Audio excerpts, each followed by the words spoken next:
Welcome everybody to the chat. To be honest, this is actually my first solo live chat. So bear with me. And right up there on the screen, you see the great Sam Langford landing a nice left to sort of the side slash back of the head of Bill Lang.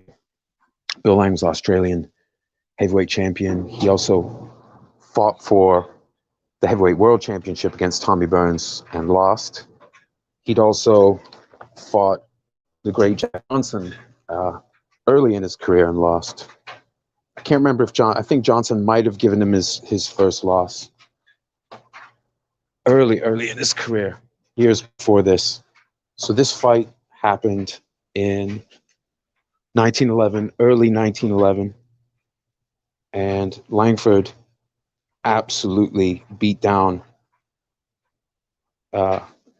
Lang. I'll just go through a couple of the comments real quick. Oh, what's up, Raz? Claude, Rodolfo, Scrapbook, big up, fellas. If any of you want to jump on, you can jump on at some point, no problem. I'm just kind of feeling my way through this whole thing. I did the epic live chat with the boxing librarian, Hardline Boxing Talk, a couple days ago, and it was phenomenal. I think it was just 2 days ago. I work nights, so everything blends together, but we had a good old time and did a big 3-hour chat. This one will not be 3 hours. In fact, I'm here and the washing machine just kicked, or the dryer just kicked in. So hopefully that noise isn't getting in the way. You guys let me know in the chat if my audio quality sucks, just so I'm not here sounding like the computer voice distortion. But anyway, so I'll check back in on the comments. I just want to go through some stuff here and just begin to just briefly sketch out what was going on this time. So there are no rankings this time, unfortunately, but what we have is boxing librarians rankings. We put together, and so right here, shout out to Miguel.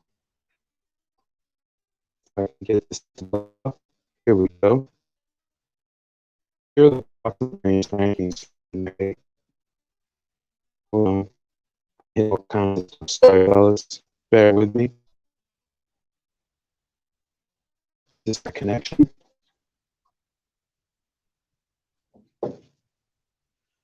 There we go. Now we're back. Hopefully my audio is okay.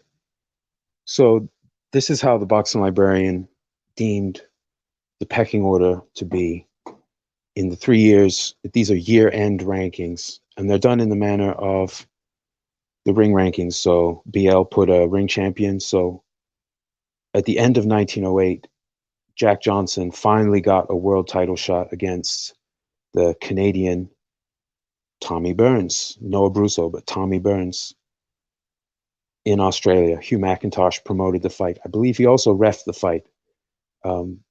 And Johnson schooled him.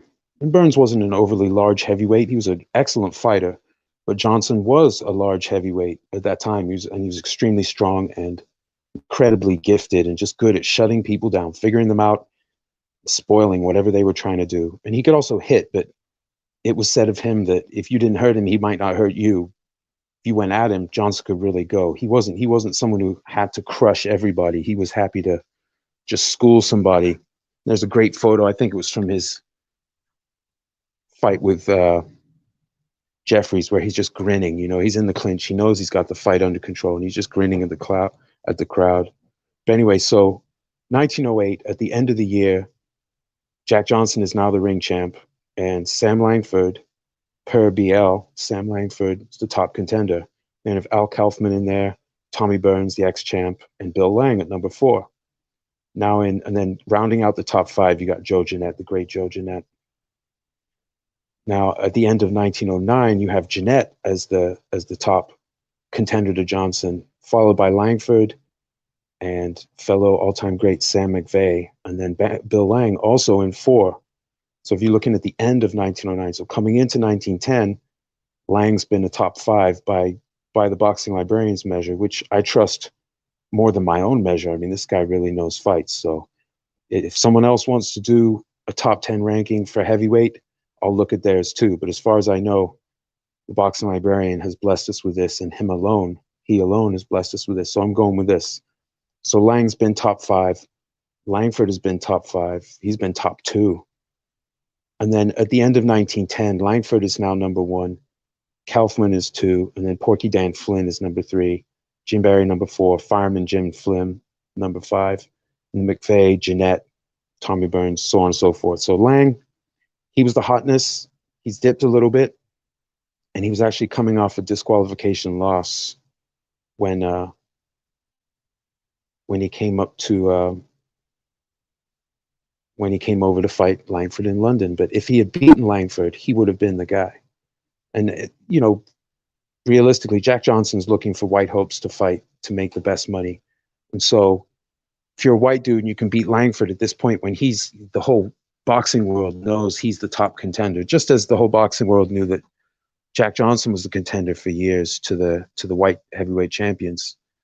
But unfortunately, unlike Johnson, Langford never did get his shot. He had already fought Jack Johnson in 1906, giving up over 30 pounds in weight, and he did not win, although he impressed the crowd by staying in there because he was so much smaller.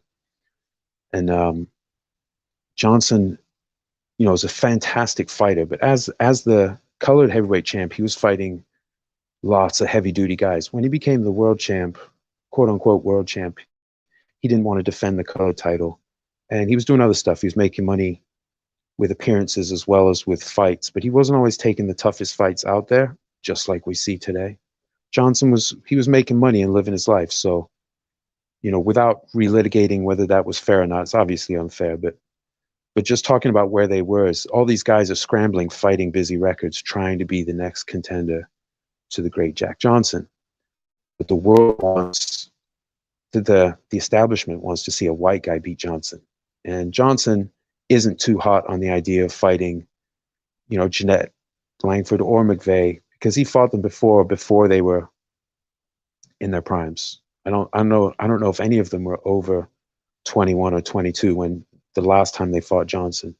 But he wasn't so big on the idea as champion. He was fighting some other guys.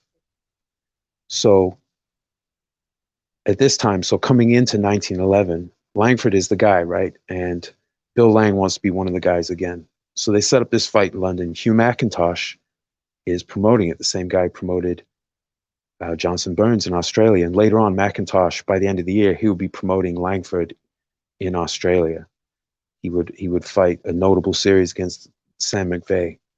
But for right here, they're fighting in London. Here's the program. So they build Langford as the light heavyweight champion of the world. Now, he wasn't, but you see this at this time sometimes. If people can make a claim separate from an establishment belt, or a lot of times with the billing, they just say it anyway, or it's just how people feel at that particular location. In 1909, Langford had been to London and beat up Iron Haig and won the English heavyweight championship. But there was actually debate at the time whether or not a foreigner could win the English championship. And also, there were people there who thought, before the fight, they announced that in their opinion, it was for the world championship because Johnson hadn't followed through on his contractual obligation to defend against Langford. So he had borrowed the money from the athletic club to go to Australia to try and chase Tommy Burns. Hugh McIntosh put up what I believe was a record guaranteed purse at the time of $30,000 for Burns. Jack a fraction of that, but Burns got a huge purse that he just couldn't turn down, life-changing money for him, and lost. And later, McIntosh would offer a lot of money trying to get both Joe Jeanette and Jack Johnson to go to Australia and fight Langford and McVeigh in Australia and do like a tournament basically title fights. And then when it looked like Johnson wouldn't go, he wanted to bring Jeanette over because it looked like Johnson's legal troubles were going to overtake him. And McIntosh thought, yeah, we're going to crown the next champion. We're going to have these three figure it out because they were the three best. But anyway, all that politics aside, so they get into the fight. Now, what I don't want to get too long-winded, but I am, so it's gonna feel like that.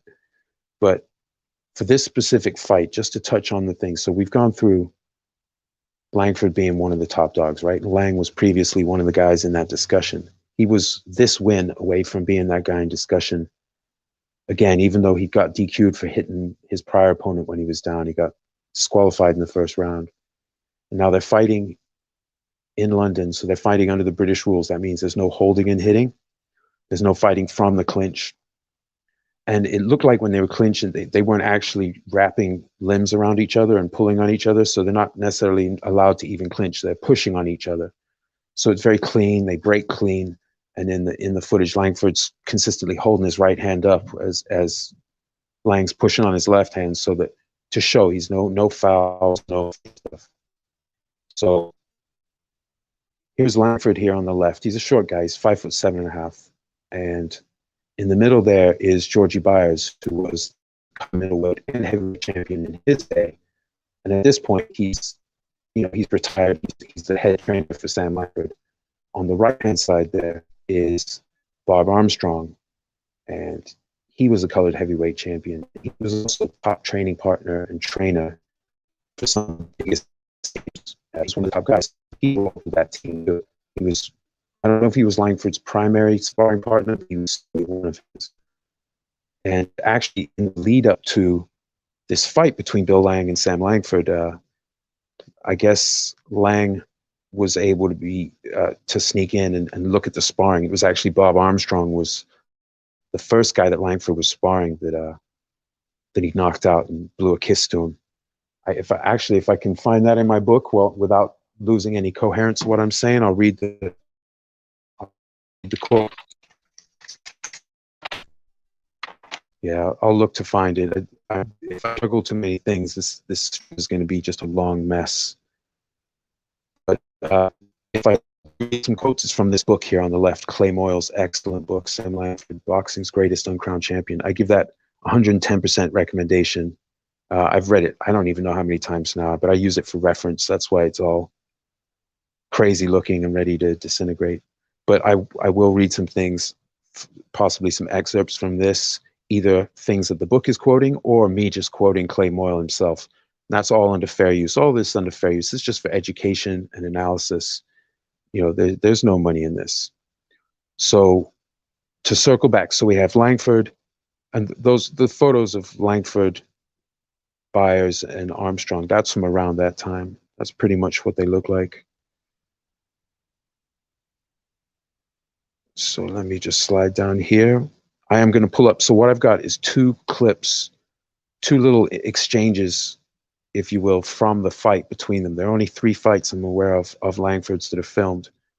There's the fight with Bill Lang, the third fight with Fireman Jim Flynn, some of that fight, and then some of all 3, I guess, and then some of the 10th fight that Langford had with the great Joe Jeanette.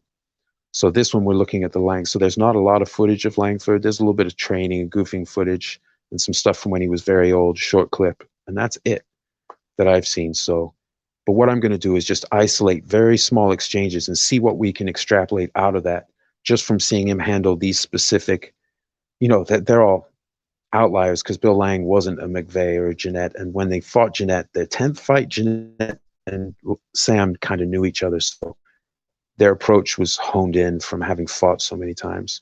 And Flynn, that was their 3rd fight, but Flynn took a decision, or I don't know if it was a newspaper or a ref's decision.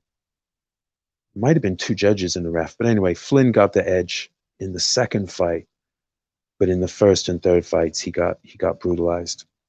Because Langford was a hard hitter, and sometimes it was thought he would go easy, so that the bigger fight to come, he could really make a statement. Plus, he's chasing world titles, so if he can just get that world title, we can imagine if he got a legit long fight for an establishment world title, he would have gone all out because that was his moment. He was a bit too scary for some of these guys. But anyway, so that's George Byers. That's a picture I found in the Boston newspaper in the upper left there. And then second from the left, that's George Byers back in the 80s, 90s. And you can see he's in superb shape. He retired a couple years in the line. I think 05 or 06 was the last year that Byers competed. So Langford was still in his late teens and wasn't really fighting. I think it was like a year or 2 after that, he really came in at heavyweight. Langford did. So Byers was basically his head trainer, and Langford gave him huge credit. Also, shout out to Jimmy Walsh, who was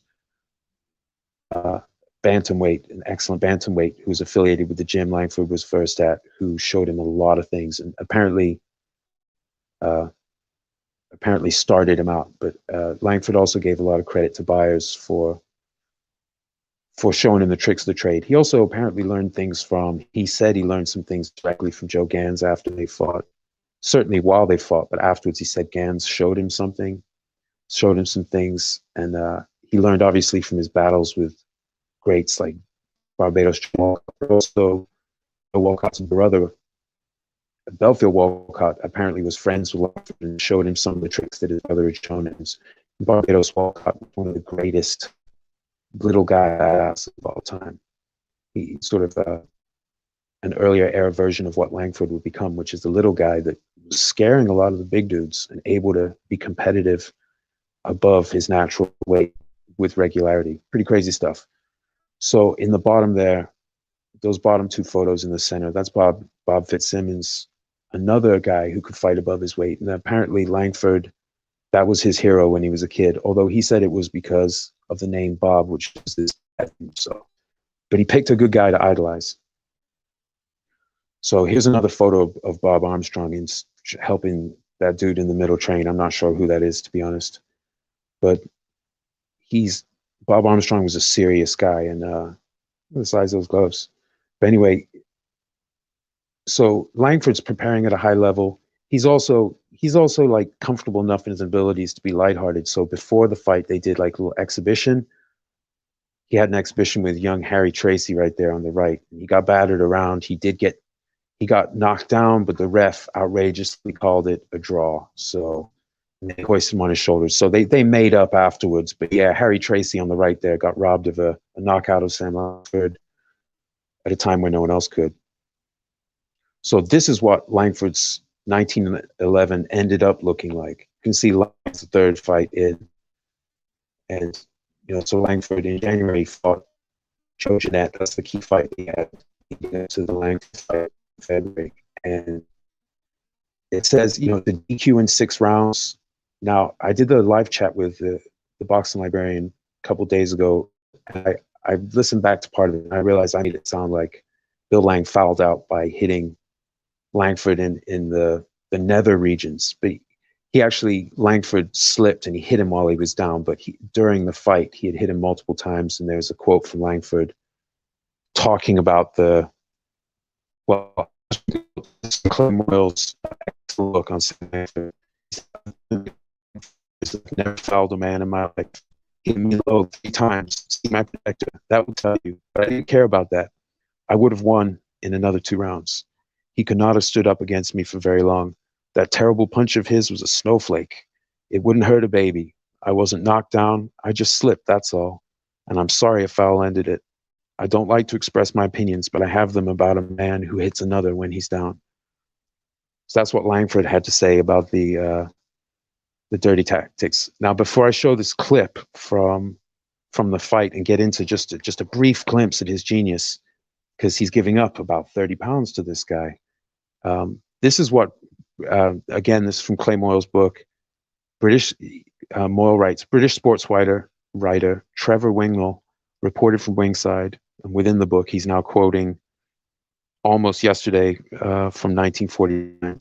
It was as near an approach to mayhem as I ever saw. It was no wonder Johnson sidestepped Langford. What that short-statured, long-armed black boy did to Lang was a sin and a shame. I cannot recall a fight that had more ferocious moments or in which more blood was spilled. It spouted over me every time Langford connected, and at the close, Lang looked as if he had been run through a chopping machine.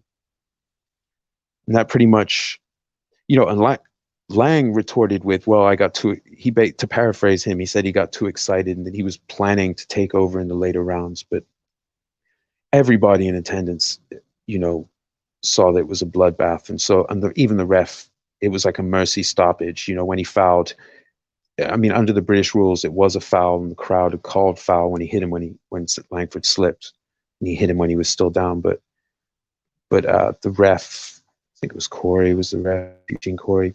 He said he was, if I can find the quote here, but he said that it was good. He was glad to stop it at that point. So So I think that's enough of a prelude to the fight, especially as I'm just about to pull in two clips. So up left there, there's a schedule. There's a badass picture of Langford in Australia the next year. And then a cigarette card of Bill Lang. And this picture in the upper right, that is actually a photo of Langford when he's there in London to fight. That's my understanding. He's there to fight Bill Lang. And they had open training sessions. So this is a big deal fight in London. And Sam was very flamboyant. So he made a big splash when he came into London, especially after what he did to Lang. He'd already beaten up Iron Haig in 09. So they were like, well, you're welcome back. So they loved him over there. But yeah, when he put on a show, he a little longer. Advantageous, because these guys are entertainers and sometimes they're doing theater appearances as well. And this ties in with like filming of the fights, of early fights as well as exhibitions. Like they're perfect stars for film and for photos. It's just everything's epic and it's fighting and people love to bet on it. So the picture down there in the bottom middle, I think that's Langford getting ready to hit the boat and head his way to England for the fight. And the bottom right, I just put that in because that's Sam in his silk kimono the year before in California training for the Jim Flynn fight, if I'm not mistaken. The second one where he beat him down. So that's enough on that. Now I'm going to pull up. I'm very clumsy navigating all this. My apologies, folks.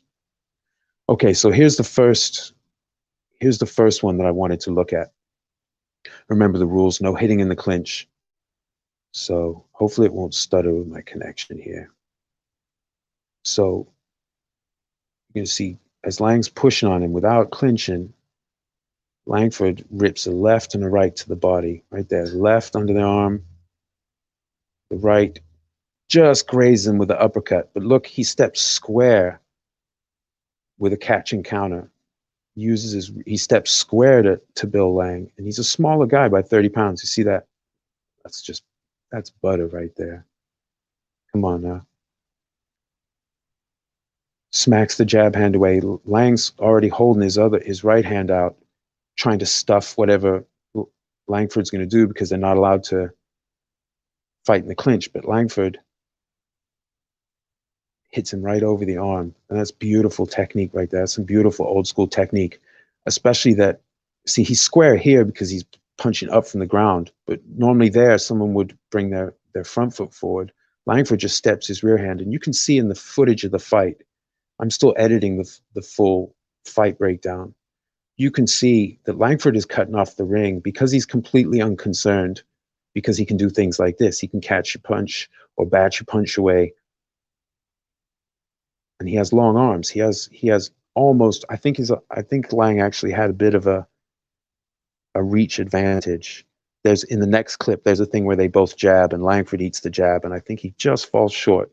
So Langford has long arms for a 5'7" guy, but Lang has like normal arms for a guy his height, and he's a lot taller. So this right here is Langford's solution to that, which is to and you can see at the end of the footage there where he steps square. So the way he's able to cut the ring off, because he can fight frontally like most people wouldn't dare, I'll run it one more time. It's actually 3 more times. I had to build a little loop. Still getting my grip on it. But, really what you can see here is this is very intelligent fighting. There's a very specific rule set here in London that he's having to follow to not be disqualified. And in fact, his opponent was disqualified in the first round for hitting someone when he's down, and would go on to be disqualified in this fight, not for the low blows, but for hitting Langford when he was down. Although that was a mercy stoppage as well. It was appropriate. I mean, Langford was just beating the guy all over the ring. But this is actually my favorite thing. I think my favorite move captured on tape from Langford, especially in the context, and I'll show in a later talk. When you watch it on like double speed and you watch the efficiency of Langford cutting off the ring, you can see it right there as Bill Lang's doing his best Jack O'Brien. He's sort of doing the sidestep and trying to come in with jabs and then coming in to stuff him, just like he did there. But Langford knows how to shut all this down and also fight very cleanly in the rules. And he also had to do this in Australia, where they had they also had standards where you couldn't just mess around. Now let me just jump into the comments here. I'm going to let that run out, and I'm going to upload. Brittany looks like spam. No, Haplo, to my understanding, Langford didn't miss weight against Walcott, but he did miss weight against Gans. So the Walcott was the title fight, because I saw in the reports that, or at least it appeared to be from what I saw. So they actually fought at welter, but when Langford fought Gans, he was at 140, and they had agreed to fight above the limit, but he couldn't go over 138. And they were going to rematch in, I can't remember the month. It might have been September of 04. I can't remember exactly when. Gans and Langford were booked to rematch, but it was canceled right before the weekend because Langford was going to be heavy. He was going to do the same thing. He just couldn't make 138 even, let alone the actual lightweight limit at the time. So yes, Rodolfo, yeah, Fitzsimmons, Bob, and his dad was Robert Langford, went by Bob. So I guess that's what did it for him. But also it couldn't have hurt the fact that he was smashing people when he was a small guy, because Langford was never tall, obviously. He wasn't like tall for his age and then just never grew anymore. He was, he just grew a little bit. So let's see. What was the other thing I'll say? Oh, and when, I'm not sure exactly why, but when, I think it was also in 04. So on the same day, Sam Langford fought Dave Hawley on the East Coast, and Joe Gans fought Barbados Walcott on the West Coast. And that was supposed to be the title eliminator, Langford Hawley, to fight the winner of Walcott Gans. The only difference, for some reason, Walcott Gans became made a non-title fight, and then both fights were draws. So it didn't settle anything, but that was a very interesting, I guess, just a few weeks there where people were anticipating that to be the big showdown to boil everything down at welterweight. And then after that fight, Walcott accidentally shot himself in the hand. So that all went, then people started claiming this and that. In fact, Langford's manager claimed the American, I'm assuming as a prelude to a showdown with someone else to christen a new, to crown a new world champ if Walcott wasn't coming back, because they wouldn't know what was going on at first, other than that he was out. But Langford just kept fighting up and up the weights. Some of the guys who were calling to fight the winner of Langford versus Walcott, once Langford started to put on that stuff, people stopped calling him out of his own size, because he would show up, he'd travel, and he'd go beat him down. Let me keep going down. Oh, thanks, Rodolfo, for the compliment. Yeah, I'm trying to get some background. I'm not sure what I've already covered or what was covered extensively in the live chat. So I'm just kind of ranting. I'm going to try and do a lot of live chats and hopefully bring some people in to talk as well. If they want to talk on air, that's cool with me. As long as everyone's respectful, that's fine with me. Let's see. Okay. So they're talking about, Haplo, 138. Yeah, he just struggled to get down to 138, and then in match before he was supposed to do 138, but then his manager, I think it was in Maine, the Gans manager was like, yeah, right. Like even the report I saw, the writer was like, yeah, right. Knowing that if he just, maybe they were trying to pull a fast one, or that just he already know and wasn't going to make the weight. It's just one of those things. So lots of weight games. I've seen people pull the weight game on Gans, but I've also seen some indications that Gans and his manager, I think Al Hereford maybe, pulled a few weight games of their own. They do this and that with the weight themselves. It's just the things that would happen here and there. I'm not going to pronounce any kind of judgment on that. I want to pull up this next clip. So this next clip, this is actually after a knockdown. I'm sorry if that's frustrating. This is after a knockdown. Lang just took a knee for a 9 count. And rules, you can't stand over the guy. So Langford's been standing over with the ref, just kind of watching him bleed. So, Lang shakes his head out, gets back up, and I just want to talk a little bit about what happens at the point. And I definitely will show the knockdown in. Okay. So I thought this was very interesting because Langford has Lang psyched out, right? He's also knocked him down, but Langford is a very disciplined fighter. He fought a 20 rounder against Belfield Walcott, within 12 months of turning pro. He wasn't like doing 2 and 4 rounders for 2 years and then do 8 rounders for 2. He actually lost his. Well, there was some controversy. Okay, so there's multiple reports as far as one of his fights with the professor Andy Watson that he might have either lost or no contest or no decision. There's some conflicting reports, but he definitely lost on points to Danny Duane, the New York lightweight, very fast fighter that Langford had a lot of praise for later on. And they never rematched, but right after that fight, very soon after that fight, Langford fought 20 rounds against Belfield Walcott. So Langford has been through the heat. Lang is I'm not going to say he's nothing because everyone's dangerous. He's a big guy. He was in shape. He had some pretty good wins. He had been the Australian champ. He couldn't get past Jack Johnson early in his career, and he lost, I believe, twice to Tommy Burns already at that point. But he's a good guy, and just not on Langford's level. And so Langford there, he kind of used a little bit of a cross arm. They both jab. Langford eats that jab.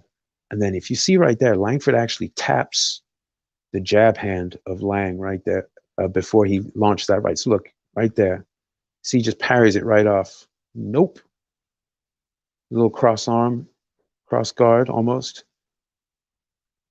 And then he eats a little jab, does nothing.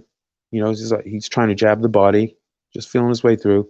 Now watch this. He actually taps. It's all timing. He taps Lang on his jab hand, and then he goes in for an easy body jab right there. Very smooth, very patient. And then he comes, and then you'll see he takes a penetrating step like Rocky used to. Watch his lead leg. So he's getting his lead leg right in there into that center of balance of Lang. So when his arm comes through, that's a telling punch. Now, he throws a giant right there. Something interesting is Langford said that his left hook was his danger punch, but he did a lot to encourage people to, the mistaken belief that it was actually his right straight. So he said when he had a lesser opponent, he would try to finish them with a right straight just to perpetuate that myth, to conceal the danger punch. And then he would, he would unleash that on the best opponents, but that wasn't necessarily his go-to, but he hit Lang with all kinds of stuff. But I thought this was an interesting exchange, especially right there. That's some great defense. And you see he's using his left hand across his midsection just in case. Maybe if it's followed with the right, or eats an inconsequential jab right there. See, he just taps his hand. Oh, no, it was a low jab. Tap. And Lang isn't allowed to actually grapple, so you can see Lang though try to grab him a little bit, but he can't do it because Langford's mad short and he's already out of there. Langford takes the penetrating step, and then Lang holds on for dear life. So this was Bill Lang's experience after, I don't know if that was the first knockdown in the fight. The footage, like BL was saying on our live chat the other day, they sometimes chopped up the footage, or they took parts out, and we don't have the whole thing available to us. So we just do what we can. Now I'm gonna jump back to the comments a little bit. Let's see what everybody's talking about here. Yeah, Rodolfo, the rankings are those heavyweight rankings. I like to look at those. I'm not even familiar with all those fighters, but yeah, Ross Clot called it. Yeah, BL is the GOAT at rankings for sure. If someone else wants to compete with his top 1,000 boxers of all time list or any of his things, they're welcome to do their own. The thing is that a lot of the people who would want to disagree don't have the fortitude to actually do something comparable. So they don't want to actually get into the nitty gritty of the criteria. So big up Boxing Librarian, very much an inspiration for me. Yep, pretty much unanimous here in the chat about the comments. Yeah, Rodolfo. Yeah, you know what it is? It's that ticker tape that's covering it. Let me take that off. See if I can be less than useless on this thing. And I'm gonna get better at having all this stuff formatted, guys. I appreciate you hanging in there with me. 1910. Yeah, he had left. He had left the rankings, as had Mike Williams had dropped out. Kubiak had dropped out. Yeah, and these rankings are very volatile because of the speed that people were competing with. I think it's safe to say if you're looking at year-to-year rankings when guys are having like 10 fights, 15 fights, with Langford 18, 20, just a ridiculous amount of fights. But there are lots of guys having more than just 2 or 3 fights. Then your year-to-year rankings, when you get to the end of a whole year, that's almost like a monthly ranking then would be like a yearly ranking today. Couple fights each, who did the best? That would be like month to month, maybe. So credit to BL for being merciless too in these rankings. Like he's not like, oh, but I want to keep this guy in. There was one of those years, I think it was 1915, where Langford didn't even make the top 10. Well, because he broke even. He had good wins, but also losses, and other guys did more. So the other guys get the credit. Got to keep it fair. Everyone stands on everyone else's shoulders, so you got to keep credit. So let's see what else. Oh, Rosclott, yeah. Walcott, what was it, 142 at the time? So Langford came up to 142, so they fought, but Langford had already been fighting above his weight, and he might have actually trained down to make whatever it was, 142. So yeah, he wasn't necessarily walking around at that weight, but he might have been. He was just very light. But they did fight at welter, and it was for the title. But it was definitely the Gans. Maybe I already read this part. Yeah, I already read this part. Scrapbook in the chat, very much appreciated. Yeah, exactly, Scrapbook. Langford throws that left hook, and actually the knockdown that preceded, I should have clipped it. I just didn't have a lot of time at work today. But the knockdown that preceded Lang getting up there after taking a 9 count was Langford was already beating him up, and Lang had tried to plant his feet and go for it, and it wasn't working. And then as he was trying to retreat out and circle away, Langford hit him with a long right. And then as he kept circling, as he got his momentum back, trying to keep away, he hit him with that left hook, and he hit it hard. That's what put him off. Yeah, Scrap. He cuts the ring off like in a truly masterful way, stepping square, like completely unafraid, completely unworried in the fire, just going in to do it.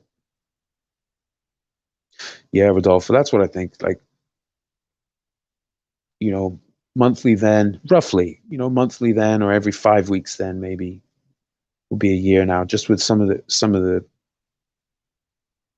records. Pretty crazy stuff. So those were the 2 clips I wanted to talk about. I showed some of the other stuff I want to talk about. I'm going to play that first one again, just while we talk.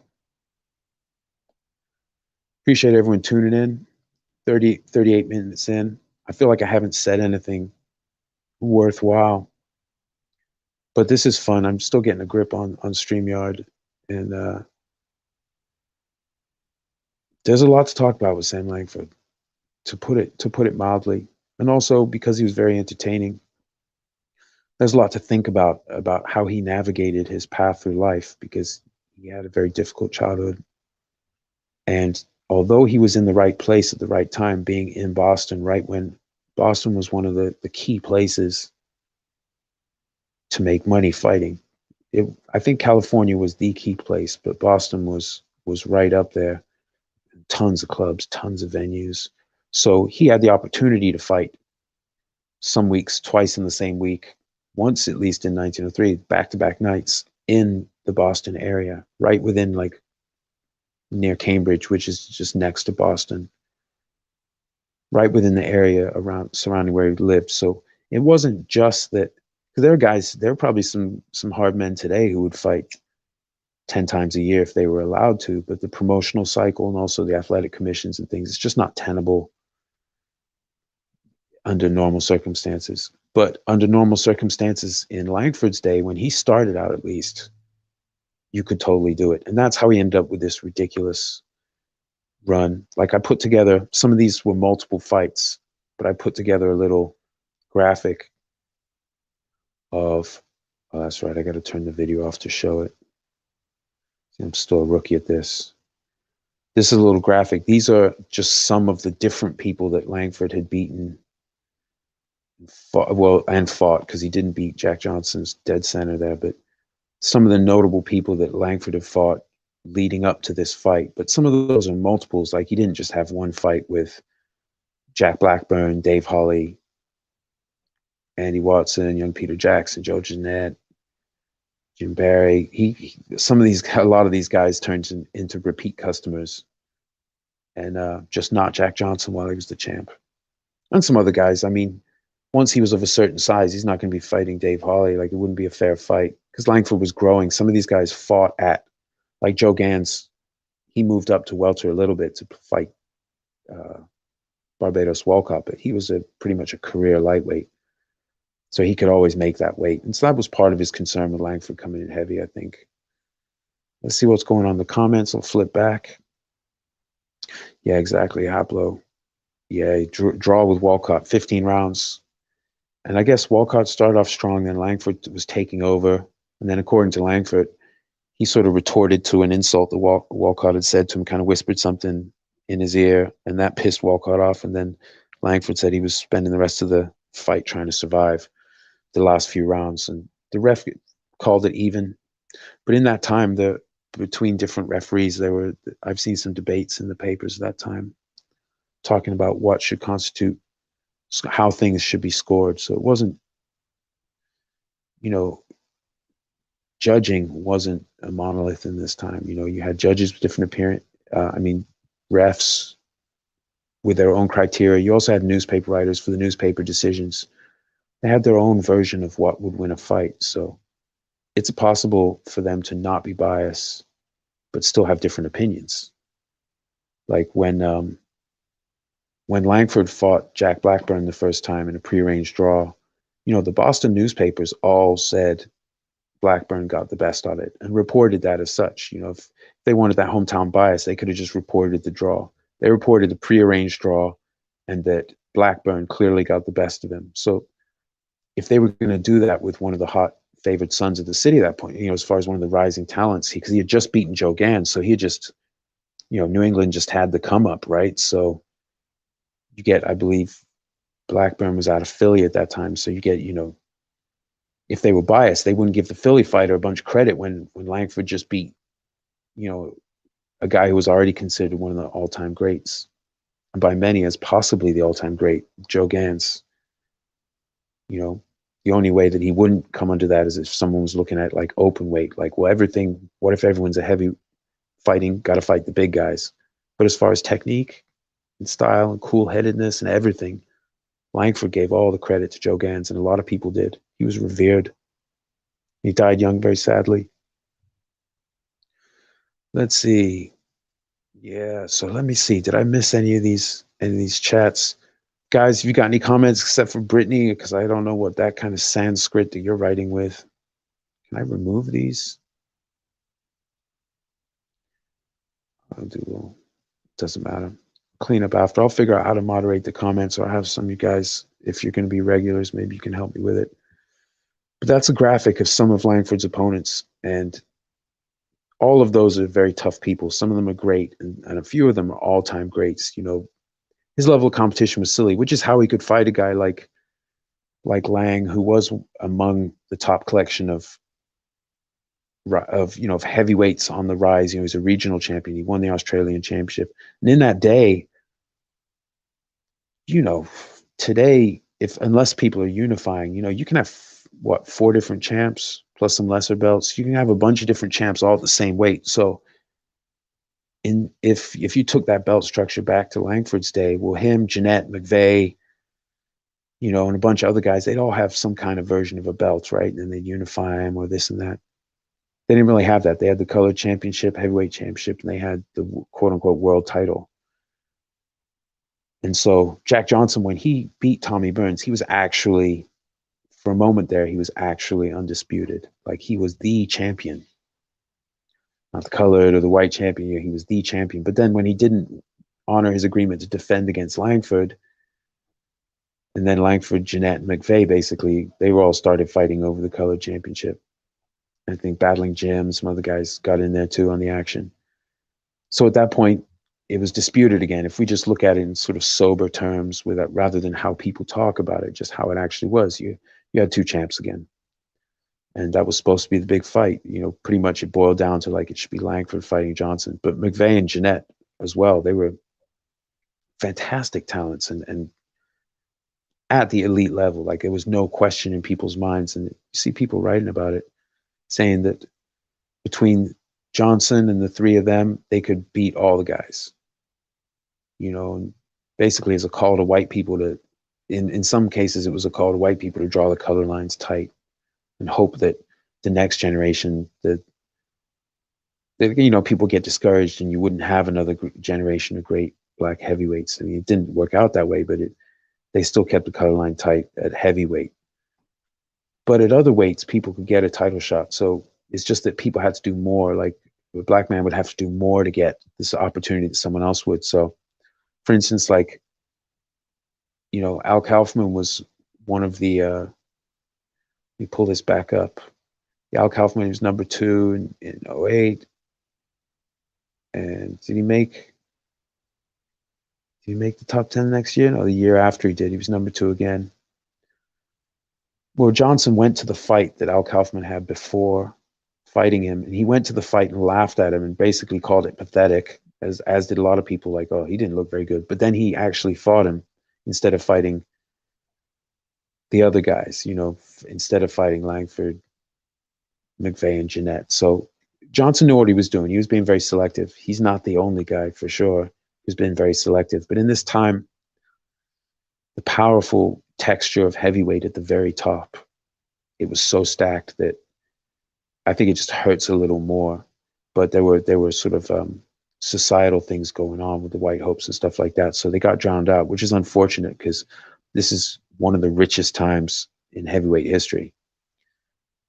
You know, in a time when also when guys did jump weight, so you didn't have the restrictions today where they might have like, oh, well, you can't actually be 15 pounds heavier at fight time or whatever. I don't know if they have, maybe each sanctioning body has different rules, and they're there for safety, of course, but and the structure today helps guys get paid, so it's good like that. But in this time, as far as actual just the texture of the fighting and what everyone was doing, yeah, this was a great time. And Langford was just a superb example of that, an inspiration. Bruce, what's up, man? Yeah, Rodolfo, sanctioning bodies are crazy. Bruce, what's happening? What's happening, brother? I'm sorry I don't have some like Etta James or something playing in the background here. I like that chat you had the other day. You were playing the more avant-garde Miles Davis stuff. That hit me just right. I was at work. It took me to a great place, from a crappy place to a great place, as far as, you know, in my head. So yeah, I appreciate you, Bruce, your positivity and some of those stories you got, man. It's been a wild life, huh?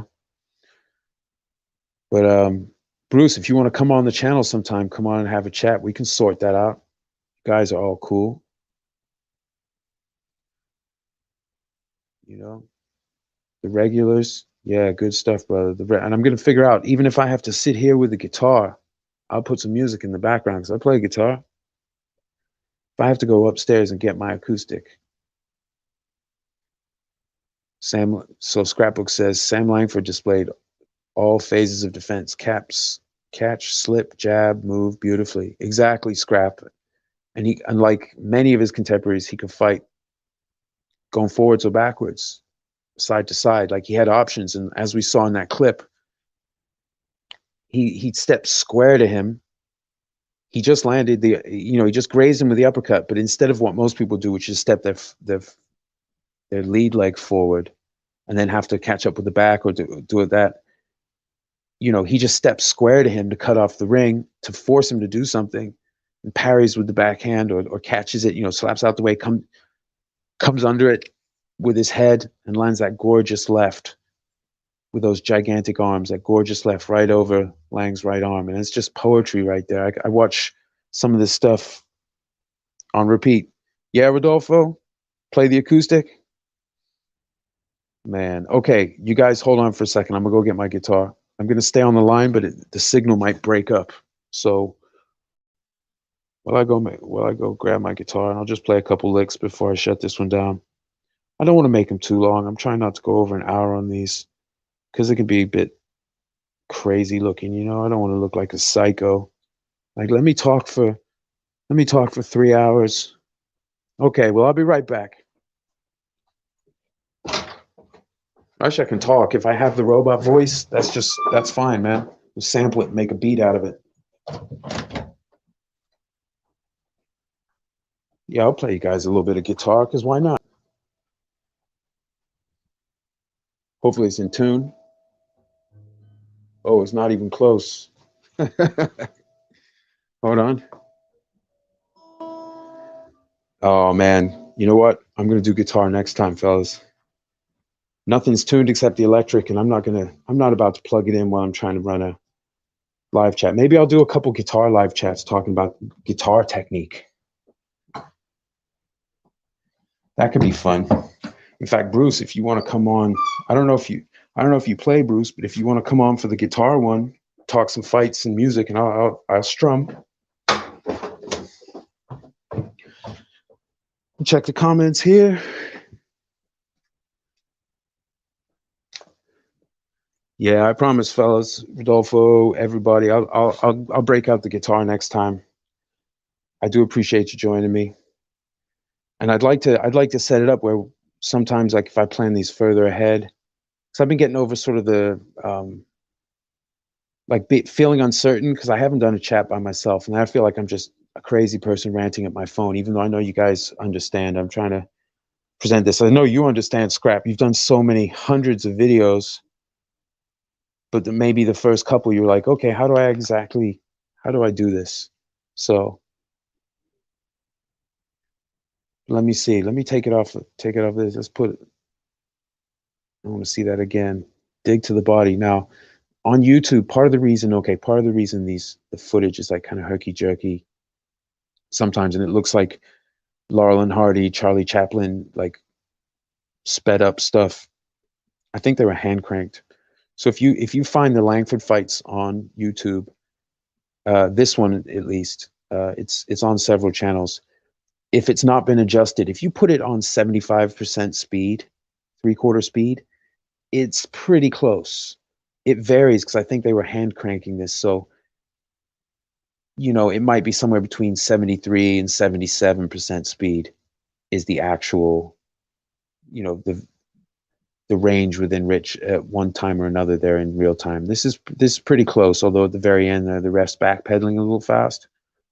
But I tried to get it close. I don't want it to look cartoonishly fast, and that makes it hard to watch old films. So a lot of those old timey movies, if you watch it on 3/4 speed, it's pretty close for a lot of them. Just happen to work out that way, especially if they're looking like overly fast. So what I did is I rendered these clips out into the what I thought could get normal speed, and then slow it down from there when I need to. Look at that. That's poetry right there. Yeah, Rodolfo, there's some good. Oh, you got great taste, brother.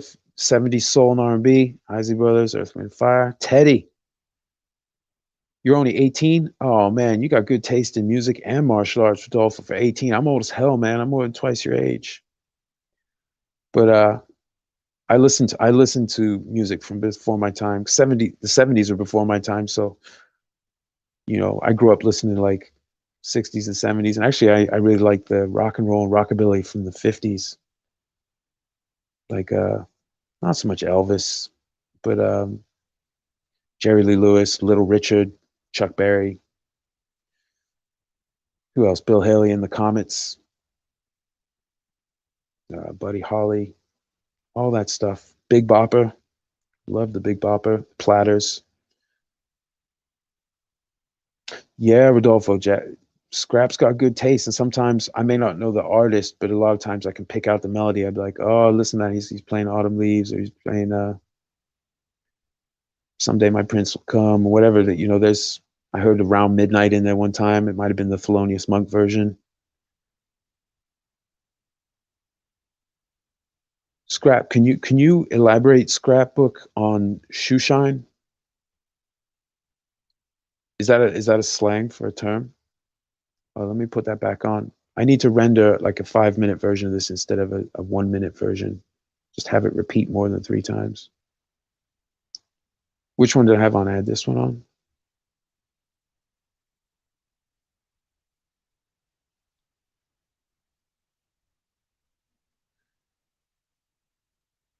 Yeah, I tell you, I'm with you guys. I love the tunes. You see, now you're making me want to go grab the okay, you know what? After this live stream, I might go grab the electric and plug it in and rip a little guitar. Play maybe I can find a backing track on YouTube, take a little solo or something, or maybe do a video showing you guys like fingering techniques and stuff like that, variations on a theme. I kind of feel like doing it. We'll have to see.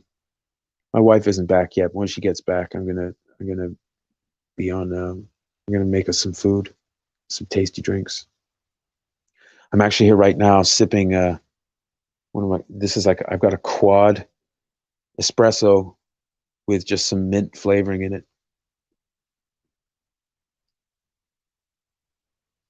Oh, shoe shine. Quick multi punches, shoe shining Leonard with shoe shine Hagler. That's what that's called. That's such a at the end of rounds to win them. Yeah, yeah. Calzaghe would, I think, in some of his fights, Calzaghe would put the burst to the. I mean, lots of guys do it. Bodywork, then punching up toward the chest and headshots on the inside. Oh yeah, I've seen a punch where they literally like punch the body and then literally run the fist right up the chest, the surface of the chest, like so there's no separation. That's fascinating. Scrapbook, I gotta have you on, brother, to talk technique sometime. To ask you to talk technique, not to tell you about it. So I would love to hear about like Dave Holly and some of the techniques he was used. I think you mentioned Jack Britton. He's a great rope dancer, I think you called it. Who else? Some of these techniques. It'd be interesting to see, you know, not how far back they go. A lot of stuff goes all the way back, but like just to see how they were passed down. Yeah, Bruce. Scrap definitely knows. I mean, come on now. What a great what a great body of work Scrapbook has put onto YouTube. And not just the great stories. Johnny Dundee, that's who it was. Who did I say? Oh, I said Jack. I said Britain, didn't I? Johnny Dundee, that's right. Rope dancer. See, I get that. Unfortunately, Scrapbook, I'm really bad with names. And so even though a lot of these fighters are quite memorable in their own way, I'm really bad at I still get confused. And that's why sometimes I've been hesitant to come out here and do a live talk and just to go for it because I'm like, man, I don't want to mess up in real time. But it's not to make a mistake. It's just that I don't want to feel like, oh man, I should have remembered that. There's a good picture where you can get a sense of, you've got to remember he's 5'7". Two things in this picture. One, Langford's chest, which I misspoke the other day. I was a little distracted. It's actually, yeah, it was 44 inches unexpanded when he was trim, and then 2.5 more inches or 3.5 more inches when he expanded his chest. Like he had just had a gigantic chest. But you can see here, you see the stuffy English guys watching very intently. This is actually during, I believe, his 1909 fight with Iron Haig for the English heavyweight championship. And those guys are like, oh, I don't know about this. I put money on the other gentleman. They're over there getting their feelings hurt. So let me jump back to the chat. Now we got a cool picture. Johnny Dundee, Jack Britton. Yeah, thanks, Scrap. I just gotta keep studying, trying to crack the BL code helped a lot. Listen to your videos helps a lot. But some of these guys, I don't, like I have to ration my time out. So I study certain things a lot harder than others. Um, like Langford's career. Yeah, they do look stiff. They're more than stiff. They're English. That's the level above Haplo. They're stiff, and then there's upper class English stiff. That's upper class English. I mean, you could probably walk 400 paces from the venue and get bottled in a bar for looking at someone wrong. But like these guys are, they got their money.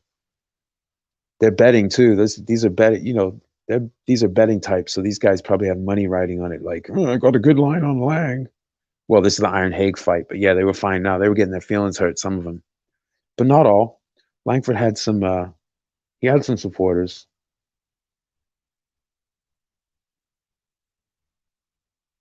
Yeah. So let me see here.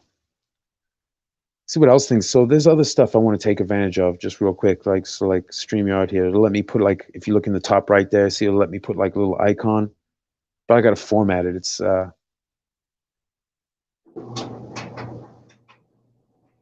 there's a couple there's a couple things that can be done. Uh, other things that I can do, other tools I can play out. That's a great photo. That's just Langford walked over, standing by the ref, like just going over to watch him bleed and watch him struggle to get up. But the important thing to remember about Langford is he had expert instruction. Jimmy Walsh and then Georgie Byers in the middle there, Bob Armstrong on the right hand side there. They were both champions. They were both colored champions. At this time in boxing, it wasn't easier to become a colored champion than an established belt. And when opportunities were given, it wasn't like the establishment champions were like, oh, we are obviously better. They were denied opportunity for a reason. And it's sad that a lot of these guys, they either had to do more for less opportunity or they did more and got no opportunity or very little and less money. Like in Langford's fights, and even Johnson when he fought Tommy Burns, when he finally got his opportunity, he got stiffed. Or not stiffed, he got paid, but he didn't get paid nearly what Burns did. Same thing, Scrapbook, on your video the other day, you were talking about the travesty of how little Archie Moore got for his fight with, was it Maxim? He got his opportunity, but then he's like, he got screwed. And like Joe Louis, to get his opportunity, he got contractually screwed. And part of the reason the Ali Act, the Professional Boxing Safety Act, which became the Ali Act when they upgraded it, it says you can't be asked to do that to get a title opportunity. They made it illegal. And so part of the reason boxers, it's frustrating, the boxers sometimes seem overly choosy, or they talk about money and money and money and this, but studying the history, I'm more sympathetic to it. I'm still frustrated as a fan of fighting. I wish they'd sort it out sooner, but I understand why. And I'm like, hey man, at the end of the day, most of the boxers in history have been forgotten, right? So what counts? Did they at least have a pretty good life from it? Did they make their money in their trade? Did they get something that's even halfway worth getting their heads bashed in? The training's dangerous, and with guys not fighting as much today, they do a lot of training, a lot of damage to their hands on pads, because you've got to have the right guy holding pads. You don't want some big muscle guy who's trying to like hurt your fists, like really trying to hit your fist, like he's actually hitting you with the Folksman. Like too hard. There's a give and take, to have good workouts. So you don't want like if your heavy bag gets wet and you start binging it, and instead of finding a soft one, you can really screw your body up. Training is very dangerous in its own way. In this era, the guys just fought a lot. They trained a lot too, but they fought a lot, and it was a hard life, and they made the most out of it. But I am glad that there are a lot of protections for boxers today, even if it makes the sport less smooth running.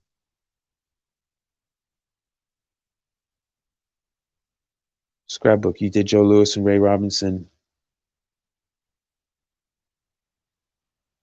Yeah, Joe Louis and Ray Robinson. There's great fights, great fighters. I mean, there's so many legends, but there are reasons those guys stand out. And it's been so much fun just learning about more fighters. I mean, I'm still an infant, but it's fun. It's fun learning, It's yeah, Scrapbook. That's right. Maxim, $100,000. Archie Moore, $800. What a disgrace. And I heard tell that like Rocky, he owed over half of his money to his manager, who I believe was mobbed up. So when he retired, and I'd seen, at least, I don't know, I haven't confirmed it directly, but I'd seen a documentary of people saying Rocky was always doing everything in cash. After he retired as champ, everything had to be cash, no checks.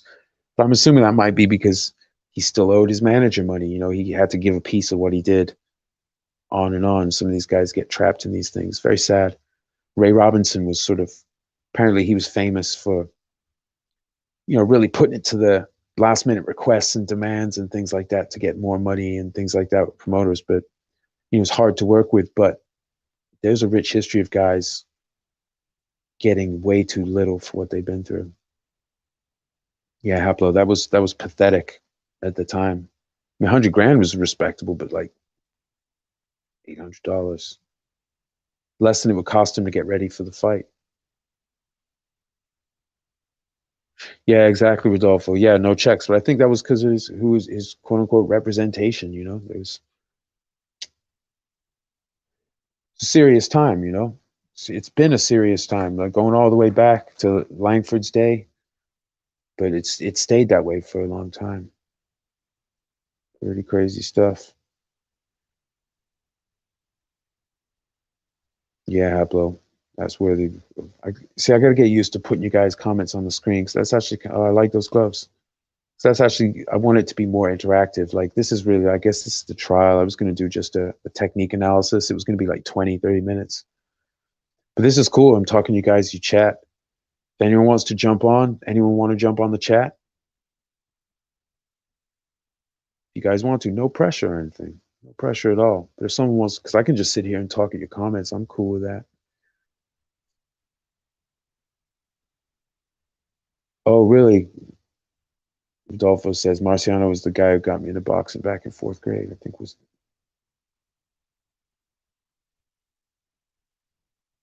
That's very cool. Yeah, I like Rocky. I think he gets both overrated and underrated. Because some people would say, well, the guy's fought more at a high level and he's too small to this and that. But you could also say, he wouldn't beat anyone, which is ridiculous. But then other people would say, oh, he beats everyone ever. And there are styles of fighting that would give Rocky fits. And a couple of guys he did fight, at least, you know, gave him some trouble at times. Like no one's unbeatable. If you keep fighting enough at the highest levels, you get people catch losses. You're driving, Scrap? All right, well, drive safe. Thanks for listening, man. It's a pleasure having you guys here. This is really cool. And big shout out to Hardline Boxing, to the boxing librarian, because you guys are his regulars and he's one of your regulars. And so I just appreciate him supporting what I'm trying to do here. Having already inspired me, I already owe the guy. But then to come on the channel for live chat and to share on his community page, it's just really cool. Because I'm still an infant in this. I'm still learning, and I'm spending a good portion of my spare time learning, but I'm still in that process. Still trying to figure it all out. And there's so much. It's not like I'll ever just be like, now I know all of boxing, but I can at least do better than this. Oh, something else I want to mention too. I can't really see his whole thing, but here's Langford getting ready. You see Langford's 5'7", he's a short guy there. Here's him getting ready. I think this is actually arriving.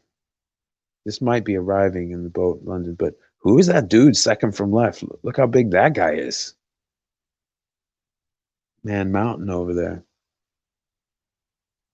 If Langford's 5'7", the dude next to him is probably close to 6 feet. How big is that other dude? He's like cartoonishly large. Almost looks doctored.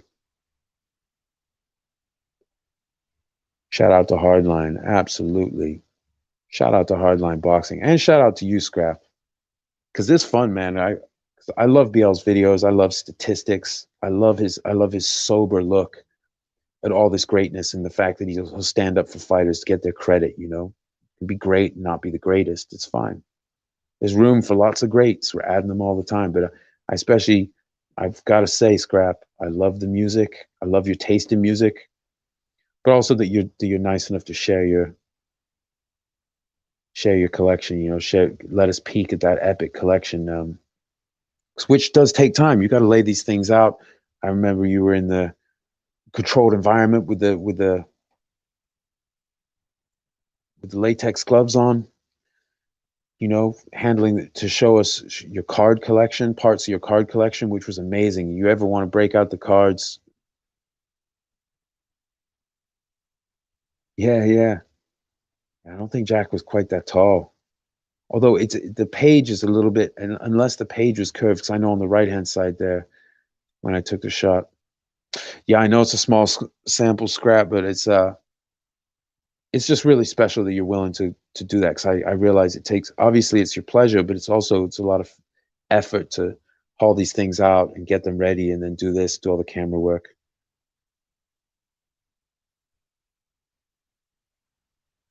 Yeah, Haplo, it's like I go to Mohegan Sun sometimes to watch the MMA fights. The Bellator MMA runs his leagues, so I watch him follow the Bellator MMA league like a laser. And I go to Mohegan Sun. They have a boxing fan. I guess the Connecticut.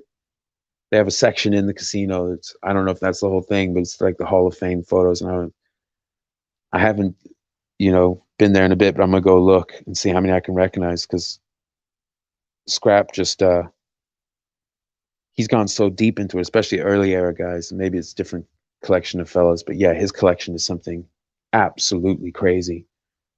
But that's scrapbook, if I'm not mistaken. I mean, that's a life of doing it, right? This was one of the activities you did with your dad. So this is a lifetime of doing it.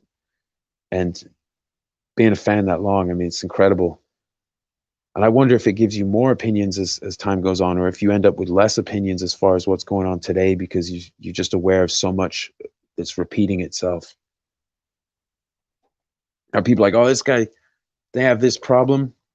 Well, we appreciate it, Scrap. We all appreciate it a lot. And I try to leave comments and like and tell people about it and shout out your channel, because can't go wrong. Just people just have to be ready to hear about some real stuff when you go far enough back. 47 years, my goodness. When you go back far enough, the racial injustice that was sort of woven into the fabric of boxing and that struggle, for some people that's uncomfortable, but it's just what happened. It's not like anyone's celebrating that it was that way. And a lot of people in that day, including some of the top boxers and you know, wanted people to get their opportunity. Bob Fitzsimmons, I've read a great thing from him where he was saying, no, you should fight everybody. You should be willing to fight everybody if you want to prove you're the top guy. So Ruby Robb had it right. If you want to duck people, whatever excuse you're making, and that really the color line was an excuse to not fight the top guys, because it just was. That's how it goes. It was like insecurity and fear and not wanting to be embarrassed socially and not want to fight the top guys. There are lots of fellas who could have gotten a fight with Sam Langford in a second. Oh, thank you, Scrap. But there are lots of guys. He was calling out Papke. He called out Catchell for a while before Catchell actually agreed to fight him for a short, in a no decision state, fight him 6 rounds, for a newspaper, decision. But he was, oh, I'm trying to remember the other guy's name. Hugo Kelly. Those are anglicized names. That's not their actual name. He had an Italian name. I just can't remember them. See, Scrap, you would remember their proper names. But yeah, Langford was calling out a lot of the middleweights when he was still a middleweight fighting heavyweights. And a lot of the guys didn't want to know. Mike Schreck did fight him. He got Schreck out of there in like a round or two. Cincinnati middleweight, fought in Pittsburgh a lot. Oh, okay. Xavier, the boxing nerd, coming in with the stats. I love it. Adjusting for inflation, Moore made $8,000 and Maxon made over $1 million. Oh, thanks, Bruce. Thanks for coming in, man. Hey, if you want to jump on the chat right now, if someone wants to jump on right now, you're invited on. This is a lot of fun. I've finished talking about the clips, but as far as just talking stuff, and Xavier, yeah, you know, credit for doing the inflation adjustment for us. That is absolutely pathetic. $8,000. He's spend more than $8,000 on his camp. I mean, he's got to pay his coaches and his sparring partners. Oh my gosh. But Moore did take the short money and he kept that title a long time. He made the best of the situation. Whereas you see guys today, and I'm not saying it's a bad thing because they got their own business plan. They are a business, but like I think Dillian White, when Big Baby got busted and pulled out of the Joshua fight, they offered it to Dillian White, and he turned down. I think it was like $5 million. Turned down the fight, and it's like, yeah, in a way, he's being underpaid because he you know, because his opponent's getting so much more, but he's getting 5 million. He's not getting $8,000. It's not the same. He didn't get Archie Moored. They just offered him life-changing money that wasn't as big as the other guy's life-changing money. So it's a little different, but you know, they got to run a business. It's their body. I mean, sparring can be rough, you know, and we do that for free. I don't spar anymore, but when I did, you know, I'm paying to be in the gym to get the pain and mild injuries and things like that. And so when you really crank it up and someone who's training just to beat you up is really going full out, it's quite intimidating if you're not in that realm. And I'm not in that realm. I'm a scrub in the gym. I'm just an enthusiast. But I've seen some guys turn it up and it is scary. And so what they're dealing with, they got to make their money decisions. You know what I mean? Oh, and Scrapbook shouting out Haplo. Yeah, I need to learn more about what's led up to this era because I haven't really gone earlier than the 1890s. I started to look back on BoxRec and Cyber Boxing Zone, crawl my way back, but I didn't get very far because I started to get buried. I'm like, okay, these are all these winning fighters who I don't recognize. I'm gonna have to slow it down, go back, and do it when I have a more firm grip because I'm really like 1900 and 1905 is where I've been, and there's a lot of stuff going on.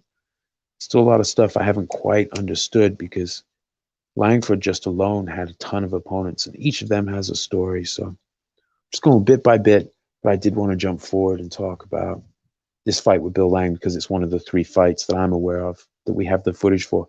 Although one of Langford's fights with McVeigh was filmed. And I believe it was their first fight in Australia, the 20 rounds. I've got the newspaper clippings. It's the wrong shape to upload the clipping onto this program, but I'm going to crop it and stick it next to itself. And 20 rounds. So they filmed 20 rounds of Langford and McVeigh, and Langford would do talk. So people would pay a ticket price and they would actually show the fight, and Langford would talk about it. But it's gone. It's or it hasn't survived, or it hasn't survived in the public. Maybe it's in a private collection or an archive somewhere in Australia. It's hard to say, but it would be great if they go ahead and find a couple fights, Greb Walker, Langford, McVeigh. And I think, I could be wrong, I feel like I read in Clay Moyle's book that they filmed Langford's fight with Iron Haig. It was one of these fights in London, but because a person of one of the nobles, I'm assuming like a lesser royal, was in attendance, they didn't let them air it. I don't know if they confiscated or just banned its distribution, but it was. I think it might have been that fight. One of Langford's fights. It was someone's fight in London, but I think it might have been Langford. But yeah, so things were sometimes filmed, they just didn't survive, or they're in a private collection or just in an archive.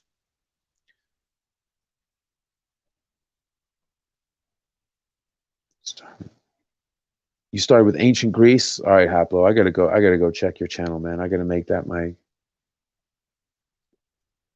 made it up to Sullivan. That's incredible.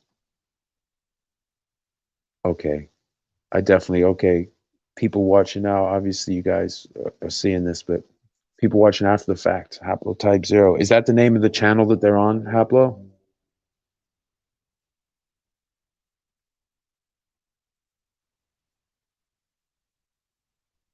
Yeah, Xavier. Yeah, you've been doing the Wikipedia's been getting much, much better. Big credit to the boxing nerd. I love your screen name too, because I am a nerd. There are lots of different kinds of nerds. I'm not one of the nerds that made billions and is going to run the world. I'm the other kind of nerd who'll be broke forever, but happy with the stats and things. Yeah, the Wikipedia is such a quick and easy resource for people that what you're doing there is very important work. Hey, guys, I just got to walk upstairs in case my signal breaks up. Give me 1 sec. If I don't charge this phone, it's going to end my live.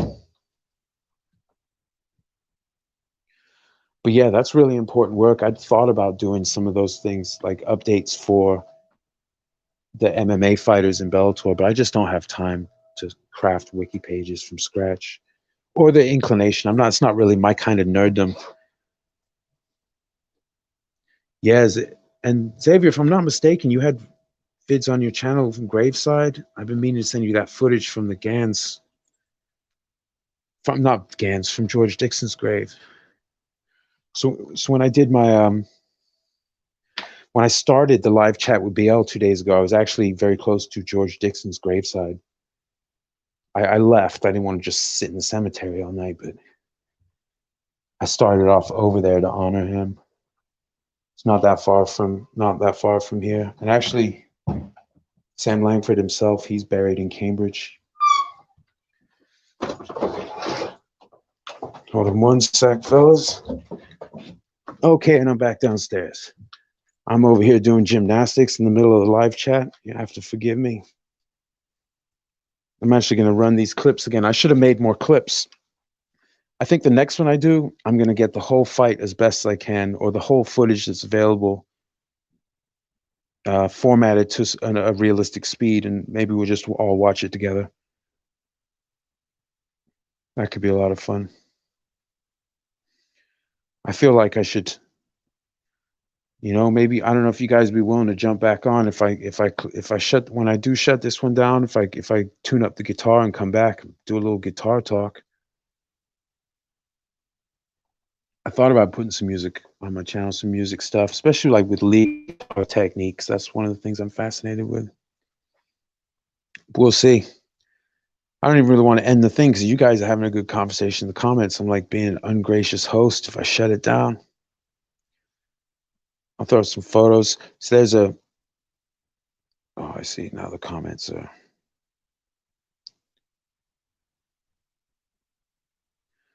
Yeah, so there's Bill Lang. Bottom center left. And a great photo of Langford. And you can see Langford, you know, he's got, it was said in the papers at the time, he had sort of a forbidding face. You know, like, it's kind of like, he looked like, because of the racist era and the way people were sort of scared in this sort of this era, this time that's in of racial uncertainty, you know, he looked scary. But Langford had a very charming personality. He was very easygoing for scary. I guess because he was so scary, he could be easygoing.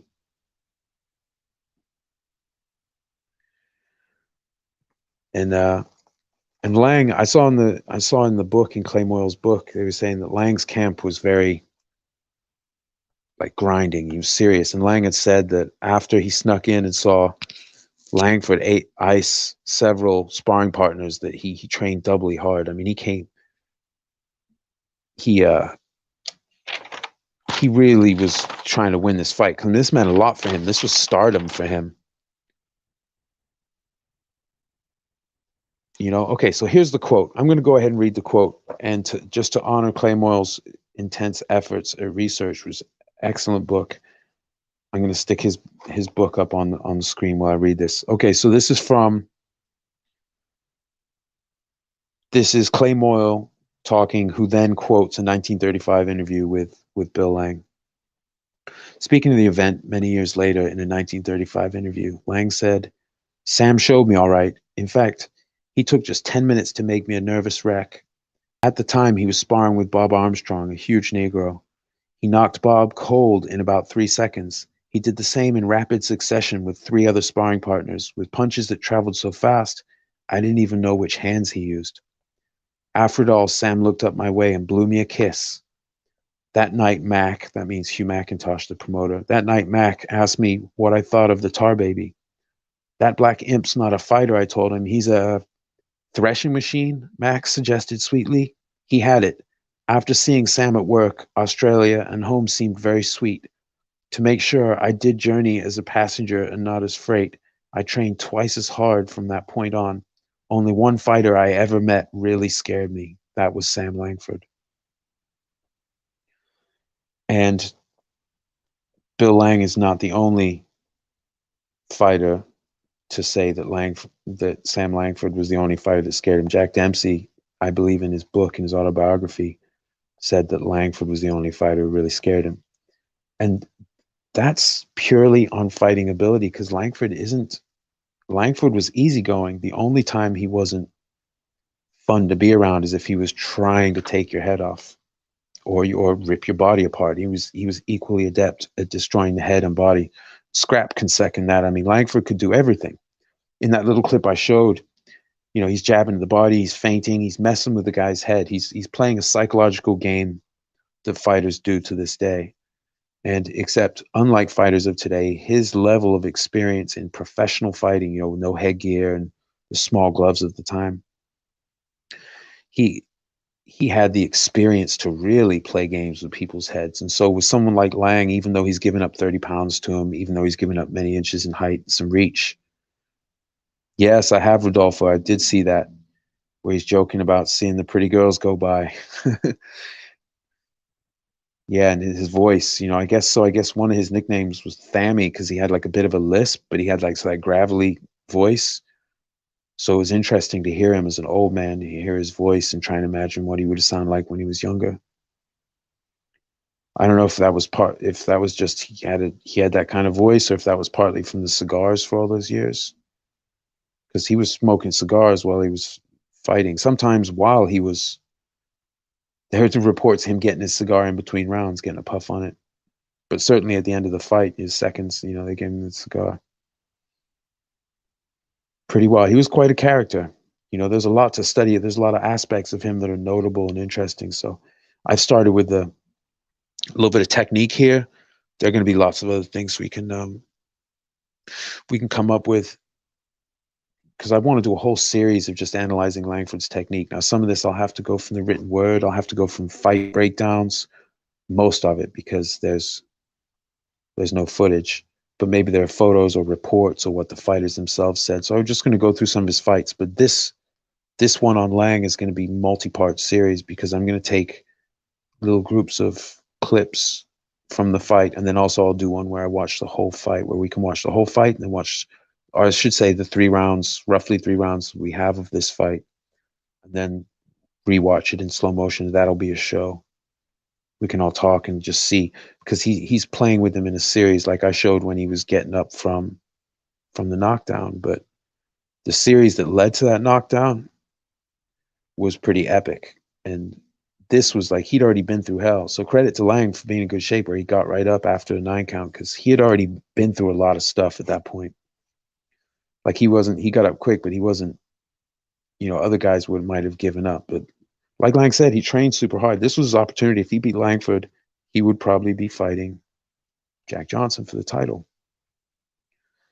Especially with Hugh McIntosh, who had already promoted the fight there. Johnson got a title shot, and by the end of the year, he'd be paying Langford and Sam McVeigh big money to fight in Australia, and he'd be trying to get Joe Jeanette and Jack Johnson to get over there too. So McIntosh was offering the money. Johnson was asking for a certain dollar amount and forfeit money and this and that, but it kept escalating. So as people found the money, Johnson raised the asking price. He just didn't want the fight. But they all had some fantastic fights with each other, and big fights, not little fights, not little piddly fights. Some of the fights on Langford's schedule, yeah, are small, but they're not all. Like I believe this is a still from the first fight. Yeah, it says there. Yep, December 1911, the first fight in Australia that Langford had with McVeigh. You see, brought to you by Dewar's Whiskey.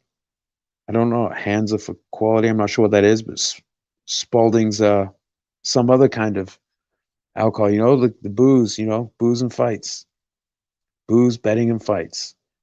But these aren't small. Oh, and Penfold's brandy. Man, these guys, yeah, they were like, drink us. No, drink ours.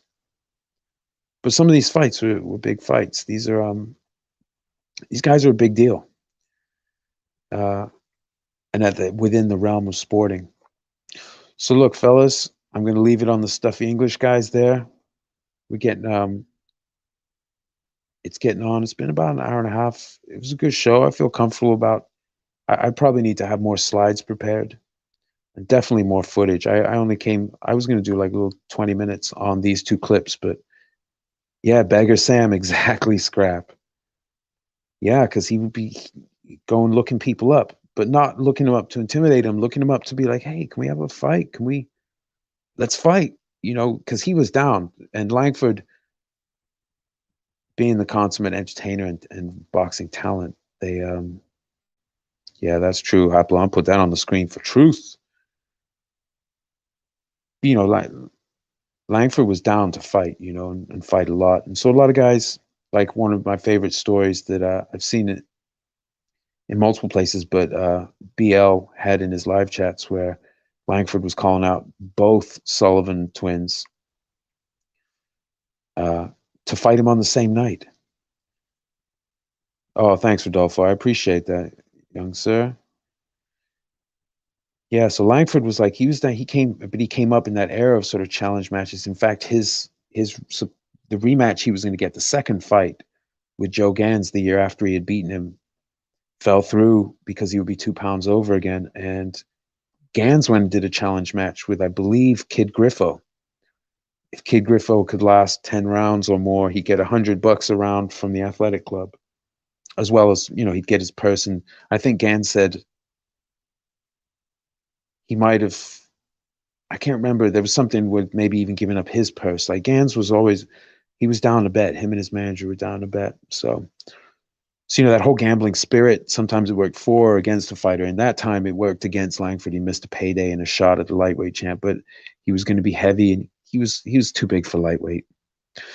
He was probably too big for lightweight by the end of '03, let alone, getting to the third quarter of '04. He was just too big because he started so young. You see the same thing if you go back and look at pictures of, I don't know, who's some pretty big guys, Muhammad Ali, Lennox Lewis. Look at them when they're like 17 instead of when they're like in their 20s or whatever. Some of the fighters nowadays, they'd be amateurs back when, but Langford was, he's in his teens, mid to late teens fighting professionally. And that's partly why he outgrew the division. He started young. It's happened with other guys too. They start young, and when they hit their adult size, they're not necessarily going to still be in that weight class. That would be an anomaly to not grow as you get older. Langford didn't get taller, but he grew up thicker.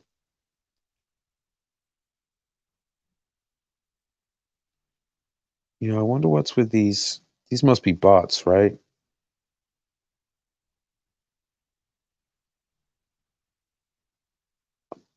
Yeah, I'll put them in timeout, and I'll figure out a way to hide the thing. No problem. So yeah. Oh, why am I putting that? I'm not trying to put that on the screen. What the heck? I hit block. No, it's got to sit on the screen. No way. We'll put that on the screen. Yeah, Rodolfo. Yeah, one thing that's going to be a problem is from right here, it's a little harder for me to moderate from StreamYard to moderate the YouTube stream. We can sort that out the way BL did. He just gave some other people mod status, and then they can do it. They can get him out there because it's a pleasure to block the spam. But generally, I don't expect to really get trolled much on this channel. I'm not interesting enough to troll. I don't respond to it very much at all. It's plenty of places on the internet that are more fun to troll than this kind of discussion. And the bots are they're probably that's probably like supposed to be like a website, or they're just pinging the chat to have a presence on different channels to legitimize some kind of spam they're doing. I see people do that on Twitter, the bots, leaving generic comments under fights, but really they're just political spam. That's really what they're there for, and they're just covering it. Yeah, so it's probably just building a pattern, trying to beat the YouTube algorithm somehow. Like, oh, look at this account posted on 30 different accounts. So then they're on somewhere else spamming from that same account. It's just one of those things, people trying to manipulate the algorithm. Same reason, same reason the spammers create multiple accounts and talk to themselves on Twitter. Try and get people to bandwagon in on it. Well, it's spammer, people are just trying to fiddle with things.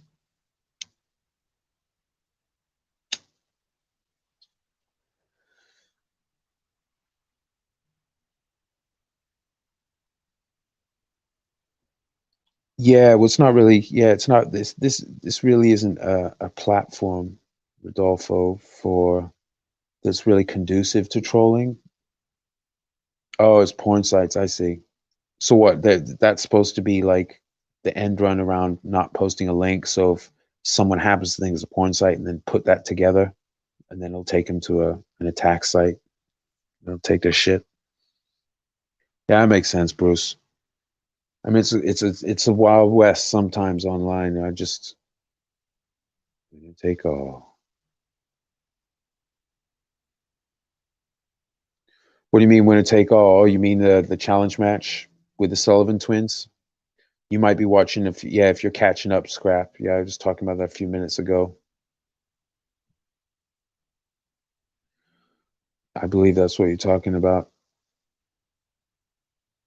Yeah, there's no point trolling here because they're just more fun places to troll. I'm too boring for that. Because when people are trolling, I tend to ask questions. I'm like, well, you're asking me to do a lot of work to argue with you. Let me ask you a question. You can do some work, or you can just shut up and go somewhere that's fun. That generally works online. I block people on Twitter, but sometimes if I think there's a point that could be made for third party, I ask a question. You ask the right question, you put someone in a position where they can't answer. So off they go. That's worked for me. Although on Reddit, when I was getting trolled, I started challenging people to live real time debates.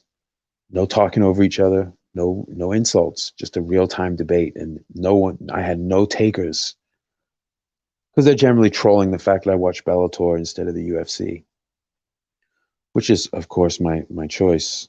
But they couldn't really back it up. My Twitter is at Teep to the Junk, TEEP, which is a kick. So it's like a kick in the balls joke. Teep to the Junk. Yeah, I do.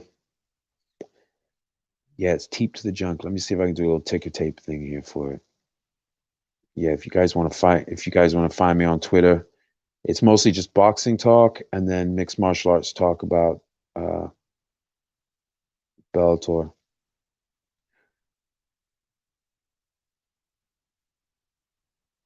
right, let me see. I think I got it here. Yeah, I got it. I throw it up there on the bottom. There we go.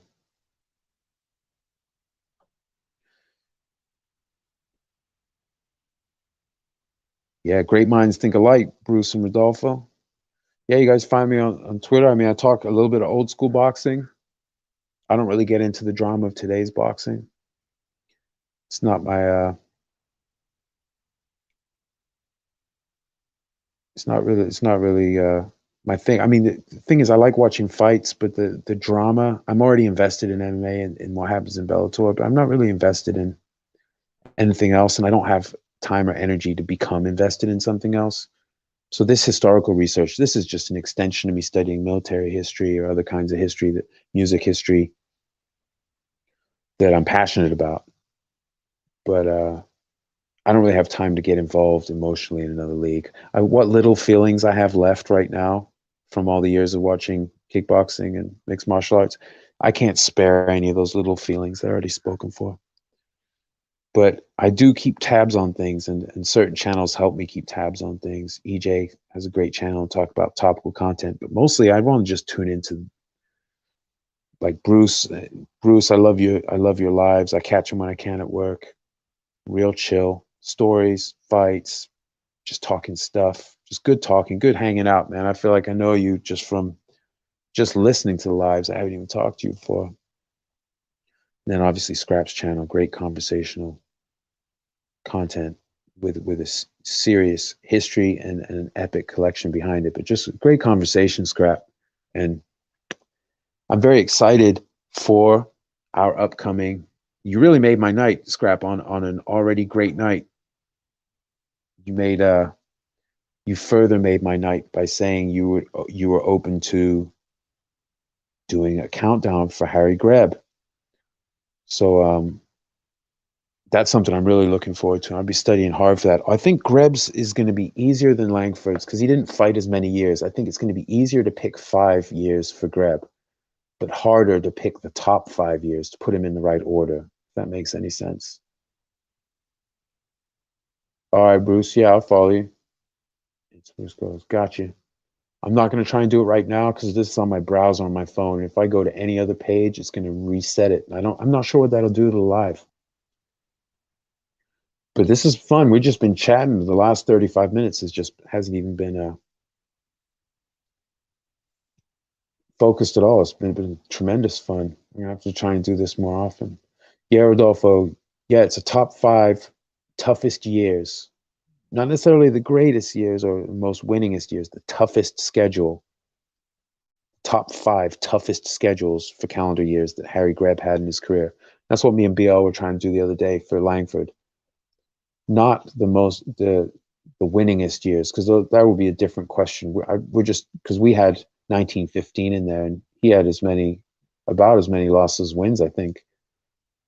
But the toughness of the schedule.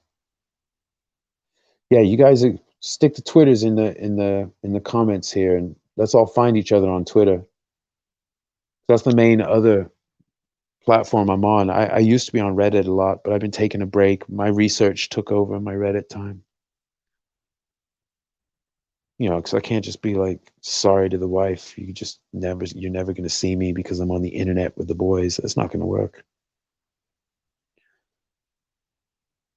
But definitely, I'd love to have you on, Bruce. I'd love to have you on and talk some music, man. Like, especially like you were in and around the Boston music scene, if I'm not mistaken. So a lot of those clubs are gone, man. But I'm sure when I showed up in Boston, a lot of the clubs were already gone. People used to tell me about it. Now I'm telling other people about it, like some old guy, old cat.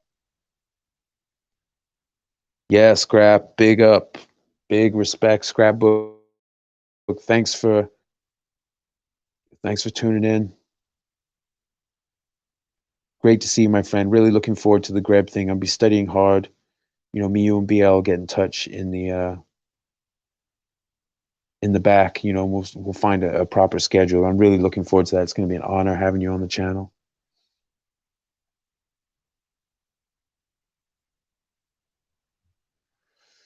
Yeah, so guys, if there's I don't know if there's anything else. You want me to run that footage one last time? I'm gonna do another shout out to Clay Moyle's book. What a great book. I love this book. Yeah, and I'm gonna have to come back in the live chat after it's done.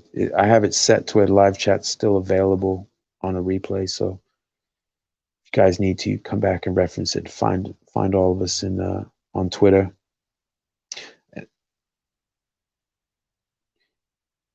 Yeah, Scrap. I'm aware of his YouTube channel. I've checked out some of his live chats. Um, Quality stuff, and I hope to go on his channel too. I wanted the one night he was on there and he had the waves. He was looking out his window and he had the waves crashing, some music playing. I desperately wanted to go on, but I had to go into work. I didn't want to get on the live if he let me on, and then there's a bunch of banging in the background, people throwing pallets around and stuff. So another time. But yeah, Scrap, you have an open invite, Scrapbook, to bust in on any live stream I'm ever doing. Say the word, I'll send you the link. Same thing with BL. Always invited. You guys have perpetual moment to moment invite on your whim to come on any live stream I'm doing. Bruce makes videos. Yeah, Bruce Rodolfo, check out. I haven't seen his videos. I've just seen the live chats. They come up in I hit the bell, the notification button. So he's always popping up. I'm like, oh, Bruce going off again on some stuff, talking cars or ganja or music or fights. It's all cool stuff. I'm not really a cars guy other than driving them, but just a great channel. Bruce is a real heavy cat, just laid back, but good stuff, good entertaining stuff, a good vibe, and a good addition to your subscriptions. You won't be sorry. Fellas, I think I might have to get off. I've been talking a couple hours in a row, hour and 45 minutes in a row. Yeah, Bruce, it's not that I don't like cars. It's that you were talking about one of your old cars on one of those lives back in the day. You had the funny getting pulled over story. That was good stuff. You were helping get me through work. talking that stuff. I was wishing I could join in because it seems like you have some really cool guests too. Like you have a good chill thing there. You're out in Rhode Island, I believe. I'm over here in Boston, but we were living. Me and my wife were living in Rhode Island previously. We moved out there for a little bit. We had to come back, man. Had to get into the city. We weren't in Providence, so we had to get back to the city, man. Came back to Boston, but if you want to have me on a live, Bruce, and just talk cars, that's cool too. I'll listen. Maybe talk a little technique. All right, fellas. So I'm going to call it. I can't thank you all enough. It's been great having you. And I'll try and keep the next one focused and then split off the chatty one into a separate live. And there's a chance that I break my guitar out tonight before the night's over. Yeah, Bruce. Well, if you see me come back on tonight,